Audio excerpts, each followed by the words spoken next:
Moscow पहुंचे Israeli PM Naftali Bennett. Israel के प्रधानमंत्री नफ्ताली बेनेट रूसी राष्ट्रपति व्लादिमीर पुतिन से मिलने शनिवार रात अचानक मॉस्को पहुंचे। न्यूयॉर्क टाइम्स के मुताबिक पुतिन और बेनेट के बीच लंबी बातचीत चली। यूक्रेन के राष्ट्रपति वोलोदिमीर ज़ेलेंस्की ने बेनेट से मध्यस्थता की अपील की थी। कहा जा रहा है कि बेनेट पुतिन को युद्ध विराम के लिए राजी कर लेंगे। इस बीच यूक्रेन ने कहा है कि रूस के साथ तीसरे दौर की बातचीत 7 मार्च को पोलैंड में होगी।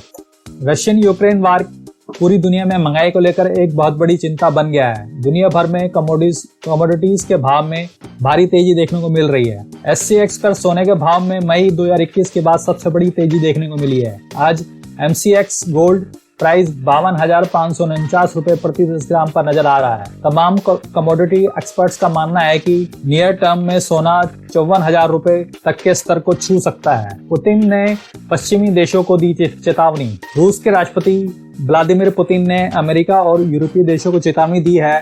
पुतिन ने कहा है कि पश्चिमी देशों के आर्थिक प्रतिबंध युद्ध के ऐलान जैसे ही हैं। खबरों के मुताबिक पुतिन ने कहा यूक्रेन के आसमान पर नो फ्लाई जोन का कोई भी प्रयास संघर्ष में शामिल होने जैसा माना जाएगा। रूसी राष्ट्रपति ने कहा कि हमारी फौज सारे लक्ष्यों को हासिल करेगी और इसमें कोई संदेह नहीं है। सब कुछ योजना के मुताबिक ही हो रहा है। अमेरिकी विदेश मंत्री एंटनी ब्लिंकन से मिले यूक्रेन के दिमित्रा कुलेबा। प्यूमा ने रूस पे भी सभी स्टोर पर काम रोक दिया है। रूस की ओर से यूक्रेन पर शुरू हुए हमलों के 10 दिन बीत चुके हैं। इसके बावजूद यूक्रेन ने कई शहर अब भी रूसी सेना के नियंत्रण से बाहर है। अब अमेरिका और नाटो के अधिकारियों ने आशंका जताई है कि यूक्रेन पर अपना कब्जा जमाने के लिए रूस तब तक बम बरसाएगा जब तक कि वह खुद आत्मसमर्पण नहीं कर देते। ऑपरेशन गंगा के तहत अब तक 2200 भारतीयों को लेकर आज स्वदेश लौटेंगी 11 उड़ानें। करीब 3000 शनिवार को लौट चुकी हैं उड़ानें। यूक्रेन के पड़ोसी मुल्कों से करीब 2200 से अधिक भारतीयों को लेकर 11 उड़ानें रविवार को स्वदेश लौटेंगी। वहीं शनिवार को 15 उड़ानों के जरिए करीब 3000 भारतीय लौटे। इनमें से 12 विशेष नागरिक और 3 वायुसेना की उड़ानें थी। यूरोपीय देशों पर बड़ा साइबर अटैक किया गया है। यूक्रेन और रूस की जंग के बीच यूरोपीय देशों में बड़ा साइबर अटैक का मामला सामने आया है। इसमें कई शहरों में इंटरनेट सेवाएं ठप हो गई थी। Germany, France, Greek, Italy, Poland के हजारों यूजर्स इससे प्रभावित हुए। जर्मनी और मध्य यूरोप में 11 गीगावाट के करीब 5800 विंड टर्बाइन बंद हो गए। मिलिट्री और साइबर एक्सपर्ट्स ने इस बात की आशंका जताई है कि रूस यूक्रेन युद्ध के चलते साइबर हमले में तेजी आ सकती है। भारत और पाक के बीच महिला विश्व कप का मुकाबला। भारत ने पाकिस्तान के खिलाफ टॉस जीतकर पहले बल्लेबाजी करने का फैसला किया है। आज महिला विश्व कप 2022 में भारत और पाकिस्तान के बीच मुकाबला है। दोनों ही टीमें इस मैच में अपने अपने अभियान की शुरुआत कर रही हैं। ऐसे में यह मुकाबला दिलचस्प रहने वाला है। भारत की कप्तान मिताली राज ने टॉस जीतकर पहले बल्लेबाजी करने का फैसला किया है। प्रधानमंत्री नरेंद्र मोदी रविवार को पुणे वासियों को मेट्रो रेल परियोजना की सौगात देंगे। प्रधानमंत्री रेल परियोजना का उद्घाटन करने के साथ ही शहर में विभिन्न विकास परियोजनाओं की आधारशिला भी रखेंगे।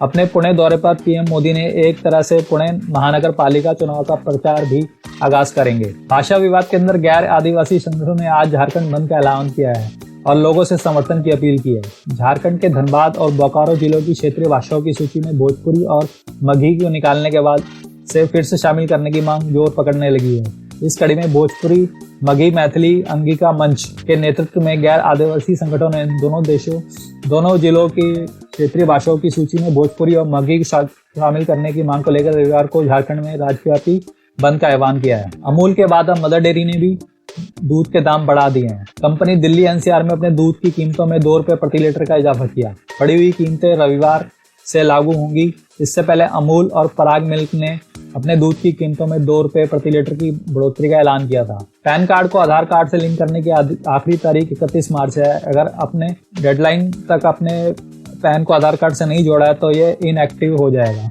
इनऑपरेटिव पैन का इस्तेमाल करने पर आप 10,000 रुपए का जुर्माना लग सकते हैं।